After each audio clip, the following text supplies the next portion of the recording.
Muy bien, pues bienvenidos este domingo a la Iglesia del Señor. Feliz Domingo de Resurrección. Hoy es un día de celebración, hoy es un día de alegría, hoy es un día en el que en la Iglesia cristiana celebramos la razón de ser por la cual nosotros estamos aquí. Y es que Jesús murió en la cruz por ti y por mí, y a los 3 días resucitó, venciendo la muerte y el pecado, y eso le da toda la esencia, todo el fundamento, todo el contenido a nuestra fe. ¿A por qué estamos aquí hoy? No somos un club social, no somos un club de amigos, somos una iglesia cristiana. Somos una iglesia que intenta seguir los pasos y las enseñanzas de Jesús. Y todo esto fundamentado en que todo aquello que Jesús enseñó y prometió era verdad, es verdad. Así que hoy nos gozamos y celebramos, como no podía ser de otra manera, acercándonos a la palabra del Señor el domingo de resurrección. El Señor resucitó y venció, como acabamos de decir, la muerte y el pecado, y este es un motivo de gozo y alegría, un motivo de esperanza. Vamos a ver hoy que este relato de la resurrección de Jesús viene a confluir todos aquellos pilares sobre los que nosotros sustentamos nuestra fe. La esperanza, el gozo, el amor, la reconciliación, la esperanza de volver a encontrarnos cara a cara con el Señor. Los 4 evangelios narran con diferentes detalles cada uno de ellos los últimos momentos de la vida de Jesús. Su tortura, antes la traición, antes los últimos momentos en el Monte de los Olivos.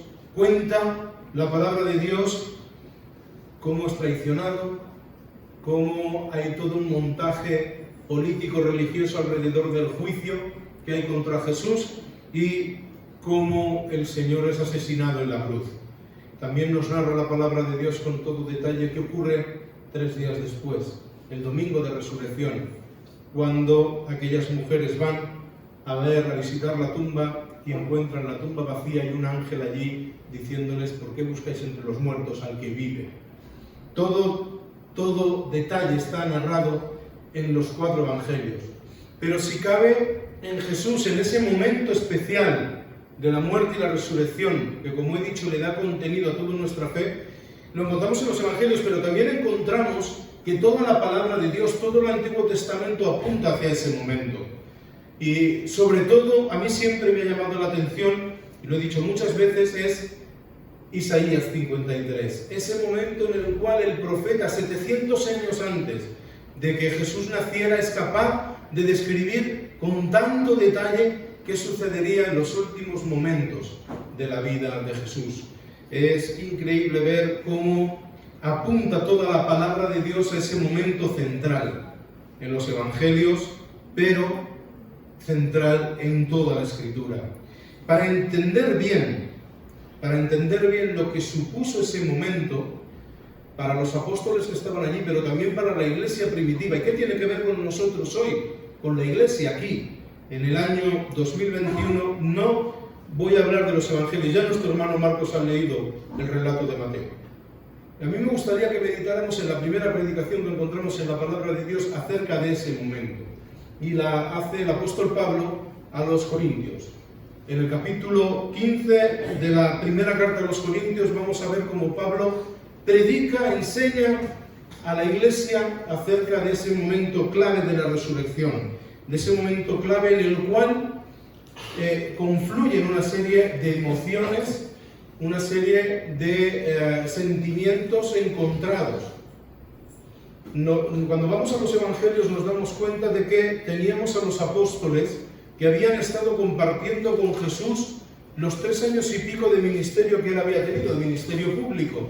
Sin embargo, en los últimos momentos de la vida de Jesús nos damos cuenta que había cierta esperanza por parte de los apóstoles que aquello que se venía anunciando desde el Antiguo Testamento y por Jesús ya desde hacía tiempo no se cumpliera. Ellos pensaban de alguna manera que aquello no iba a suceder. Y ahí estaba Pedro encabezando a los apóstoles para decir: esto no va a pasar. yo no te voy a negar, yo voy a estar contigo, esto no puede ocurrir. Y sin embargo nos damos cuenta cómo Pedro niega 3 veces a Jesús. La desesperación, la desolación, el sentimiento de abandono y de soledad cala hondo en los discípulos, hasta el punto de que nos encontramos ese relato de los discípulos que iban en el camino de Emaús, y a los que Jesús se aparece y empieza a hablar con ellos, y ellos les comparten con tristeza, con dolor, ese sentimiento de abandono. No hay una expectativa de la resurrección aparentemente en ese texto. De hecho, cuando ellos se dan cuenta de que caminan con Jesús, es cuando Jesús comparte la mesa con ellos y se quedan maravillados porque, anda, si lo que había dicho Jesús era verdad, si ha resucitado. Pero ¿qué ocurre cuando van a compartir todo esto con el resto de los discípulos? Si incluso hay uno que dice, si yo no toco las heridas no me lo creo. O sea, si yo no lo veo aquí de pie y le puedo meter el dedo en la llaga, no me lo creo. Y ahí se aparece Jesús delante de Tomás y le dice, toca, estoy aquí. Hay un sentimiento de abandono por parte de los discípulos. Ellos no esperaban que todo terminara como terminó. A pesar de los anuncios por parte de Jesús, hay ese sentimiento de desolación. Y hay un sentimiento compartido también por nosotros. Hay momentos en los cuales, como Daniel compartió el otro día, sentimos el silencio de Dios. Parece que no está. Parece que todo aquello que nos promete en su palabra se queda en el aire. Es ese sentimiento de que si Jesús ha prometido todo esto, la palabra de Dios nos promete todas estas cosas, pero cuando yo estoy en el pozo de la desesperación y me siento solo y abandonado, ¿dónde está el Señor? ¿Dónde está el Señor?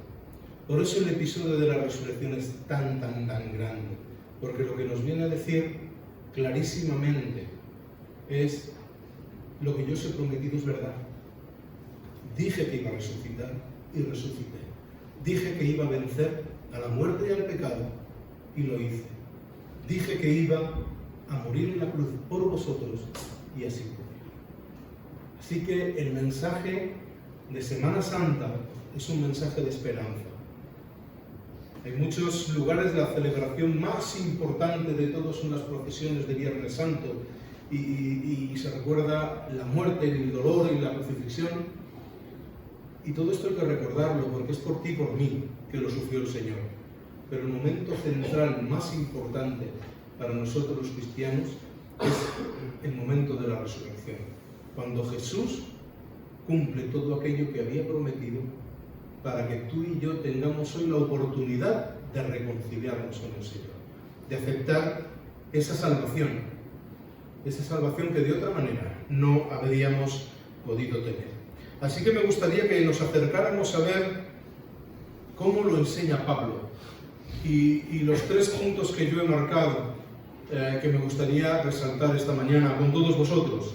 Si me acompañáis a 1 Corintios capítulo 15, vamos a ver qué dice la palabra de Dios. Quiero recordaros, hermanos, el mensaje de salvación que os anuncié, el mensaje que recibisteis en el que os mantenéis firmes y por el que estáis en camino de salvación. Si es que lo conserváis tal y como yo os lo anuncié, de lo contrario se habrá echado a perder vuestra fe. Primero y ante todo, os transmití lo que yo mismo había recibido, que Cristo murió por nuestros pecados, conforme a lo anunciado en las Escrituras, y que fue sepultado y al tercer día resucitó, conforme a esas mismas Escrituras. Aquí es el primer punto que me gustaría resaltar. Resaltar que además no hay que hacer mucha exégesis, porque Pablo ya dice, primer punto, Cristo murió por nuestros pecados. Cristo murió por nuestros pecados, conforme está anunciado en las Escrituras. Y al tercer día resucitó, conforme está anunciado en las Escrituras. Jesús vino a cumplir una promesa. Jesús no pasa por el calvario de la tortura y por el calvario de la crucifixión por hacer un show, un espectáculo. Hay un motivo concreto, claro. Hemos mencionado hace un momento Isaías 53. Ahí dicen unas palabras que son claves para entender el significado y el poder que tiene esta acción. Y es que Jesús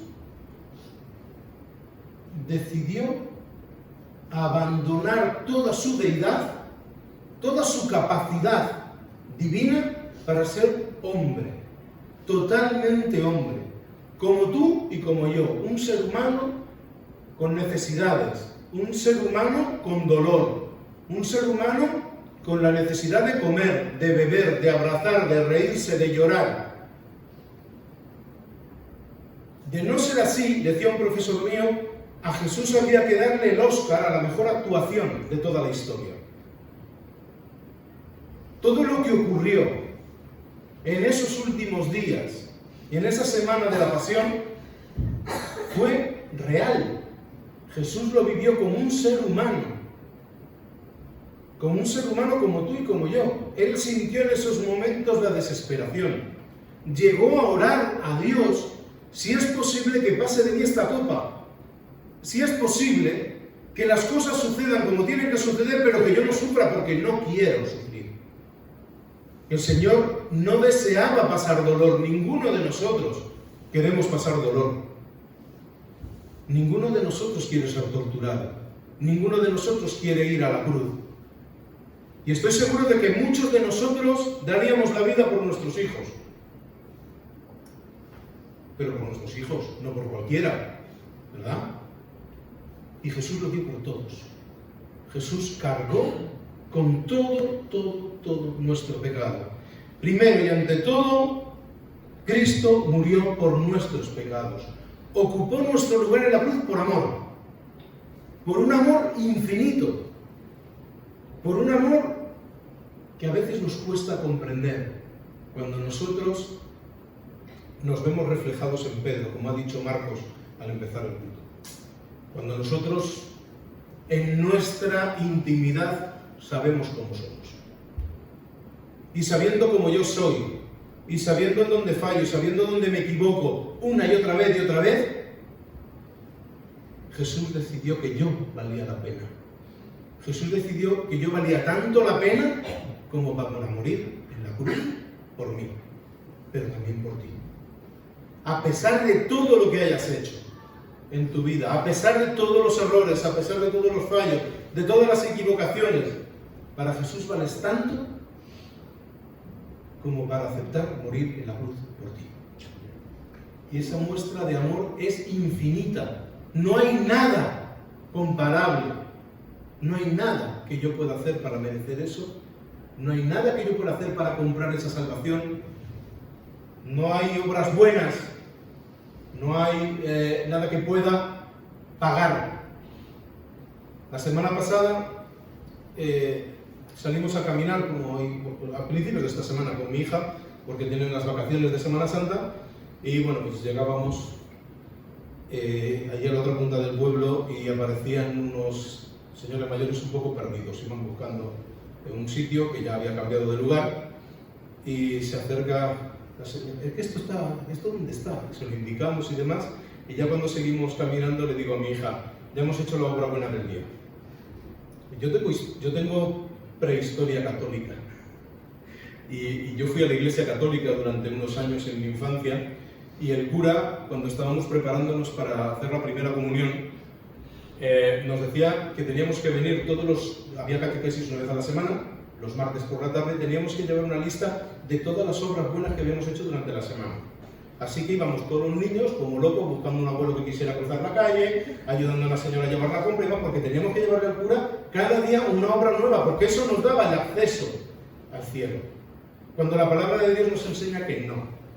Cuando la palabra de Dios nos enseña que nosotros vamos a llegar a la presencia del Señor por amor, por el amor de Dios por nosotros. Porque Él ha pagado en la cruz por nuestros pecados. Continuamos. con lo que Pablo está enseñando. Conforme a esas mismas escrituras, primero se apareció a Pedro y más tarde a los 12. Después se apareció a más de 500 hermanos juntos, de los cuales algunos han muerto, pero la mayor parte vive todavía. Se apareció después a Santiago y de nuevo a todos los apóstoles. Y finalmente, como si se tratara de un hijo nacido fuera de tiempo, se me apareció también a mí, que soy el más pequeño entre los apóstoles y que no merezco el nombre de apóstol por cuanto perseguía la iglesia de Dios. Pero la gracia divina ha hecho de mí esto que soy. Una gracia que no se ha malogrado en cuanto a mí toca. Al contrario, me he afanado más que todos los otros. Bueno, no yo, sino la gracia de Dios que actúa en mí. De cualquier modo, sea yo, sean los demás, esto es lo que anunciamos y lo que vosotros habéis creído. Pablo da testimonio de que él, aún no estando en el grupo de los apóstoles y siendo él uno de los perseguidores de la iglesia, el Señor se le apareció cuando iba camino de Damasco a perseguir a la iglesia. ¿Y qué le preguntó Jesús? Pablo, ¿por qué me persigues? ¿Por qué persigues a mi iglesia? ¿Qué estás haciendo? Y Pablo se encontró cara a cara con Jesús y ahí se transformó su vida y dio un giro completo. Y él reconoce que si el Señor ha tenido gracia con todos, con él más, porque él no solo era malo, es que además perseguía a los buenos. Era doblemente malo, ¿no? Él se sentía doblemente culpable y pecador por cómo había sido su vida. Y si perdonó a Pablo, que tenía sus pecados como nosotros, pero además se esforzó en perseguir a la iglesia, dice él, ¿cómo nos perdonará a los demás, verdad? Segundo punto. Y si bien se proclama que Cristo ha resucitado venciendo a la muerte, ¿cómo andan diciendo algunos de vosotros que los muertos no resucitarán? Si los muertos no han de resucitar, es que tampoco Cristo ha resucitado. Y si Cristo no ha resucitado, tanto nuestro anuncio como nuestra fe carece de sentido. Y si Cristo no ha resucitado, versículo 14, tanto nuestro anuncio como vuestra fe carece de sentido. Resulta que somos testigos falsos de Dios, por cuanto hemos dado testimonio contra él al afirmar que ha resucitado a Cristo, cosa que no es verdad, si se da por supuesto que los muertos no resucitan. Porque si los muertos no resucitan, es que no ha resucitado Cristo. Y si Cristo no ha resucitado, vuestra fe carece de valor y aún seguís hundidos en el pecado. ¿Cuál es la esencia de nuestra fe? Que Cristo ha resucitado. Que Cristo ha resucitado. Porque si no fuera así, primero estaríamos pecando, dice Pablo, porque le estamos diciendo que Dios ha hecho una cosa que no ha hecho. Pero después estaríamos perdiendo el tiempo, porque nada de esto tendría sentido. Así que el fundamento de nuestra fe es la resurrección del Señor. Nosotros somos lo que somos. Somos iglesia, somos asamblea de creyentes, somos cristianos porque creemos en la resurrección de Jesucristo. Porque creemos que Jesús venció la muerte y el pecado. Sin la resurrección del Señor, sin la resurrección del Señor, Jesús sería solo un hombre. Un gran hombre, un gran profeta, como dicen algunos, pero no sería el Hijo de Dios, no nos habría salvado. Y sin embargo nosotros creemos, estamos convencidos, y esto es una cuestión de fe. Es una cuestión de fe. O crees o no crees. Esa es una cuestión personal e intransferible de cada uno de nosotros. Y Pablo está explicando lo que sucedió, cómo lo vivió y cómo lo vivió la iglesia primitiva. Lo está explicando y lo está enseñando. Pero al final es una cuestión de dar un paso de fe. ¿Y si todo esto que está diciendo Jesús? ¿Y si todo esto que anuncia el Antiguo Testamento? ¿Y si todo esto que cuentan aquellos que estaban allí? Las mujeres que fueron a ver la tumba el domingo por la mañana. El ángel que se les apareció. Cuando Jesús se empieza a aparecer a unos y a otros, como acaba de relatar Pablo aquí, ¿y si eso es verdad? ¿Y si es verdad todo esto? Entonces, si es verdad, hay esperanza. Si es verdad, hay esperanza. Si es verdad, tenemos esperanza. Nos volveremos a encontrar con el Señor. Y creemos que es verdad. Y creemos que esa resurrección es real. Y creemos que ese sacrificio en la cruz por amor es real. Y estamos aquí por ello.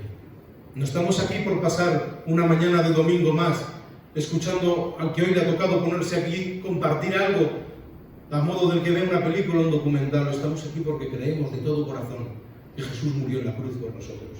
Que Jesús nos ama tanto que venció la muerte y el pecado por nosotros. Y que su muerte y su resurrección es real. Y ese es el tercer punto. Pero no, versículo 20. Cristo ha resucitado venciendo la muerte y su victoria es el anticipo de aquellos que han muerto. Y Pablo va a explicar aquí que Jesús es el primero que resucita, pero que esa resurrección también es para nosotros. Que a raíz de esa resurrección, todos nosotros vamos a resucitar. No solo nosotros, sino los que vinieron antes también. Dice el versículo 21, pues si por un hombre vino la muerte, también por un hombre viene la resurrección de los muertos. Él está haciendo aquí mención a Adán, ¿verdad? En efecto, del mismo modo que al compartir la naturaleza de Adán, toda la humanidad está sujeta a la muerte, en cuanto injertados en Cristo, todos retornarán a la vida. Cada uno en el puesto en el que corresponda. Cristo en primer lugar como anticipo y después los que pertenecen a Cristo el día de su gloriosa manifestación. ¿Por qué?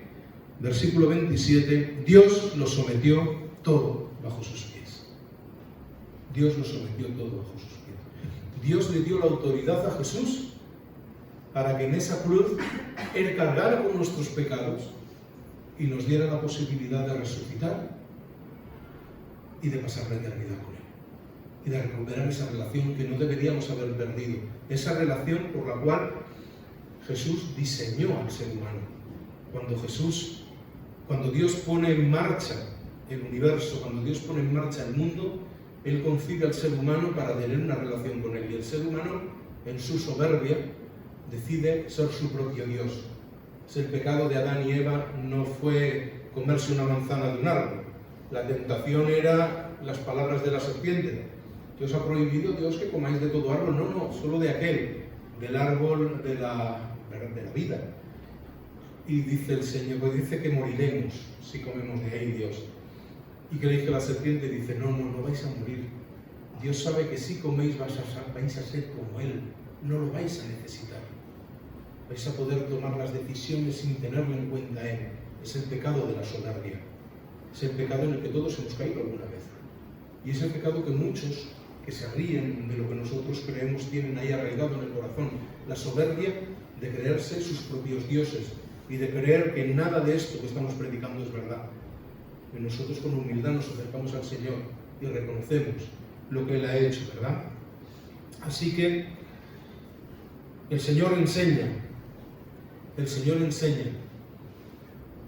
que ese momento, que esa resurrección está dentro de su plan y todo queda bajo control. Todo queda debajo del control del Señor. Así que el apóstol Pablo está enseñándoles, primero, que Jesús murió por nosotros, por nuestros pecados, para darnos esa posibilidad de reconciliarnos. Después, que si la resurrección no hubiera sucedido, nada tendría sentido. Y en tercer lugar, que sí sucede esa resurrección donde Él vence la muerte y el pecado. En esa estructura está ahí, y además, como se estaba dando en la iglesia de Corinto, una enseñanza falsa acerca de que si los muertos resucitaban o no resucitaban, y algunas cuestiones en las cuales las personas tergiversan la enseñanza y decían, bueno, pues si Jesús murió por mis pecados y el Señor enseña en su palabra que tengo que aceptar la salvación y bautizarme, eso es un mensaje, un mandato de parte del Señor. Quien cree en el Señor se tiene que bautizar. Y no bautizarse de niño, eso no cuenta, porque no tienes dominio, no tienes conocimiento de tus decisiones. En la Biblia no encontramos en ningún sitio que se bauticen niños, nunca. Se bautizan personas con conocimiento. Más jóvenes, más mayores, cuando aceptan la salvación del Señor, es cuando bajan a las aguas del bautismo, reconociendo que el Señor les ha salvado. Y ese bautismo tiene esa simbología de la muerte y la resurrección. Bajar a las aguas, la muerte, subir, la resurrección. Algunos de los que estaban ahí en Corinto habían tergiversado las enseñanzas, porque había maestros por allí enseñando cosas raras, como todo el tiempo ha habido, y les estaban enseñando que, bueno, pues si tú te salvas aceptando ese regalo de la salvación y te bautizas y ya formas parte del pueblo de Dios, bautízate más veces por aquellos que se han muerto antes que tú y los vas sacando del lado malo, del lado oscuro, ¿verdad? Y entonces dice Pablo en el versículo 29, hay algunos que se hacen bautizar por los que han muerto.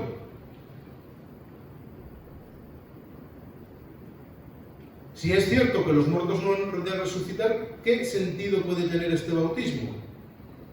Y nosotros mismos, ¿a qué ponernos en peligro a todas horas? Os aseguro, hermanos, por lo orgulloso que me siento de vosotros ante Cristo Jesús, Señor nuestro, que estoy al borde de la muerte cada día, y si solo aspiro a una recompensa humana, ¿de qué me sirve haber sostenido en Éfeso un combate contra las fieras? Si los muertos no resucitan, comamos y bebamos que mañana moriremos. No os engañéis. Estas malas compañías corrompen las buenas costumbres. Retomad por el buen camino, no sigáis pecando, pues para vergüenza vuestra tengo que deciros que algunos de vosotros desconocéis a Dios.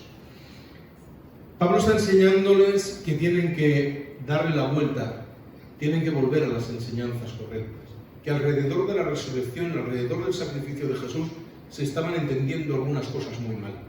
Jesús había muerto por nosotros para que tuviéramos esa oportunidad de reconciliarnos con Él. Y en sus enseñanzas Jesús explica cómo va a suceder eso. Y el Señor nos dice que todos vamos a resucitar y que todos un día nos presentaremos delante de Él y tendremos que dar cuentas por nuestros pecados, por nuestras vidas, por nuestras acciones. Y que yo no voy a poder dar cuenta de la vida de mis hijos, ni mis padres van a poder dar cuenta de mi vida. Cada uno de nosotros somos responsables, pero es que nadie va a poner como excusa, es que el pastor enseñó esto y yo me lo creí. Porque para eso el Señor nos ha dado el don del discernimiento y tenemos su palabra, para nosotros acercarnos y buscar a Dios y tomar nuestras propias decisiones. Así que no tenía sentido, ni tiene sentido ese bautismo extraño y esas acciones extrañas que se tenían alrededor del sacrificio y la muerte de Jesús. Nosotros sustentamos nuestra fe alrededor de ese sacrificio.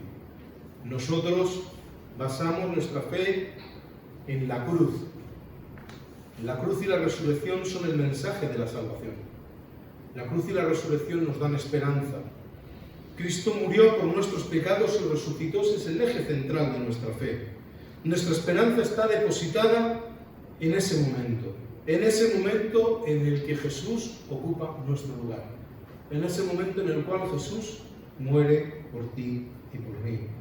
Como hemos dicho antes, Jesús renunció a su deidad, renunció a su capacidad, sus características, sus cualidades divinas para ser un hombre, un ser humano como tú y como yo, con nuestras virtudes, con nuestras debilidades. Jesús, hemos dicho antes, pasó hambre, pasó frío, tuvo sed, lloró, se alegró, abrazó, bailó, comió, bebió, tuvo amigos, tuvo enemigos. Era 100% Dios, pero 100% humano, y a veces esto es difícil de entender.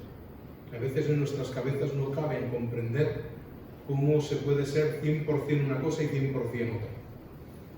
100% Dios, 100% humano, cuando hay tanta distancia entre los dos. Pero Jesús decidió aparcar aquello para darnos esperanza, para finalmente ocupar nuestro lugar en la cruz por amor, para darnos esa posibilidad de reconciliarnos. La resurrección de Jesús que celebramos hoy es el motor de nuestra fe.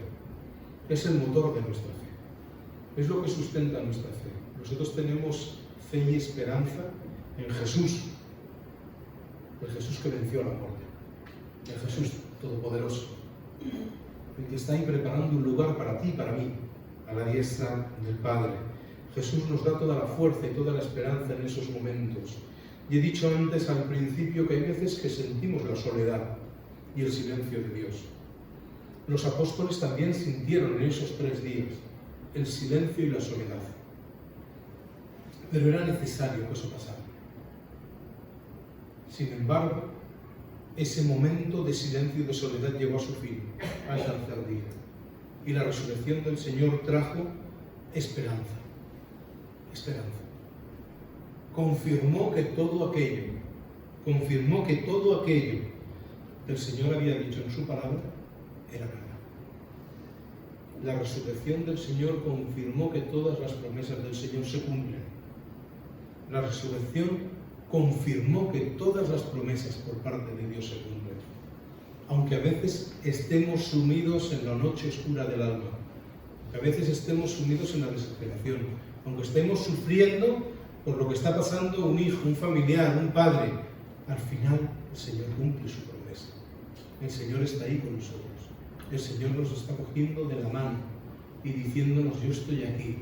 Yo que he ocupado tu lugar en la cruz, no te voy a soltar ahora. No te voy a dejar ahora. El Señor nos da esa esperanza en medio del caos. Y cada uno de nosotros vivimos nuestro caos particular. Y cada uno de nosotros pasamos nuestro desierto particular. Y cada uno de nosotros tenemos nuestra angustia particular. Da igual la circunstancia, el apellido que tenga. Porque cada apellido es importante para nosotros, para nuestra vida, y lo vivimos de esa manera. Pero da igual, porque para Dios todos somos importantes. No ama a unos más que a otros. No tiene puesto una lista de A, B y C, como las empresas tienen catalogados a sus clientes. Los que más compran, los clientes A, esos hay que tratarlos muy bien. A los B, un poquito peor, pero y a los C, bueno, si vienen, vienen, y si no, que no vengan, da igual. No, Jesús no es así. Da igual. Desde el más humilde al más poderoso. Para Dios somos todos iguales. El sacrificio en la cruz nos pone a todos al mismo nivel, con la misma necesidad de Jesús. Todos tenemos la misma necesidad de acercarnos al Señor. Todos tenemos la misma necesidad de abrazar el sacrificio de Jesús.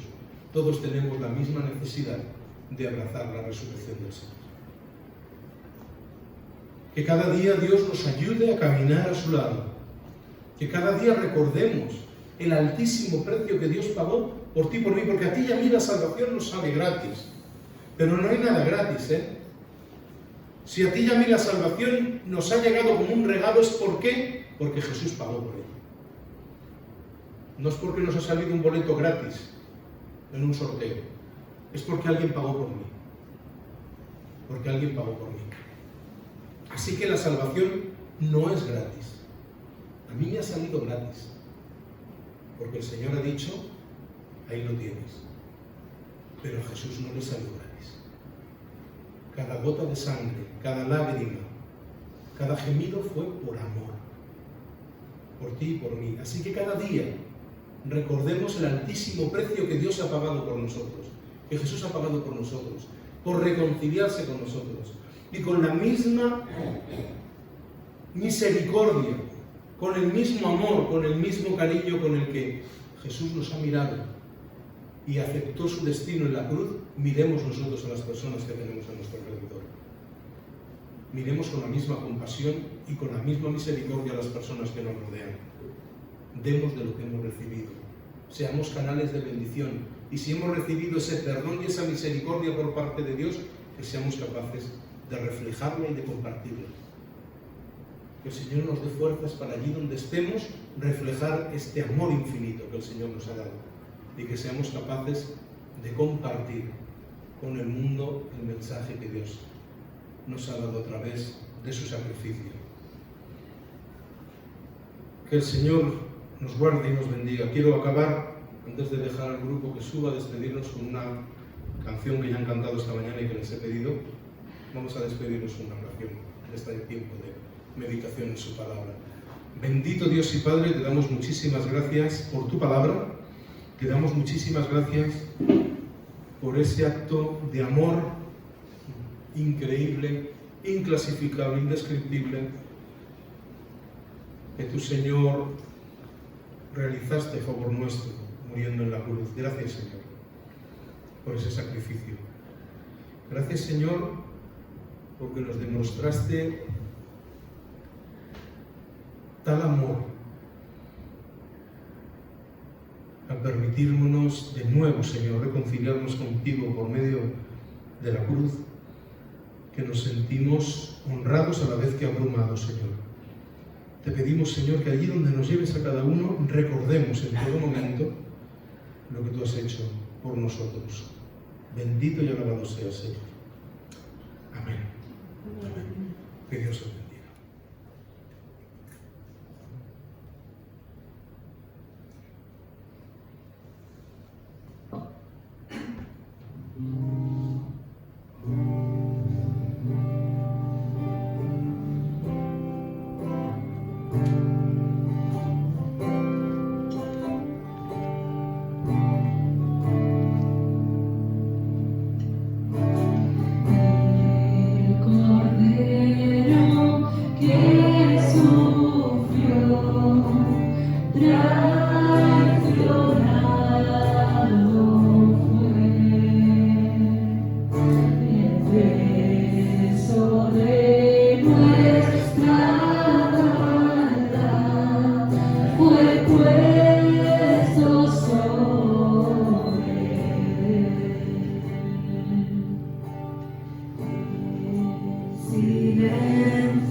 tumba abierta está.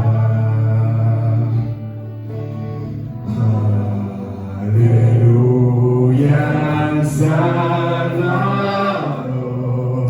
Jesús resucitó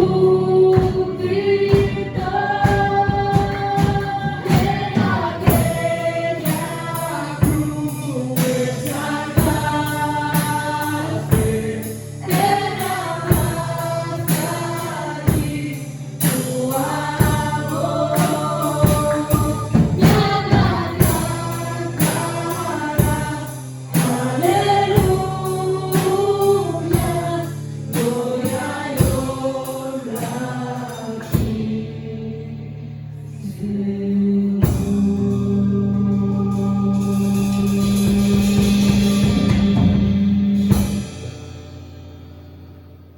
Venga.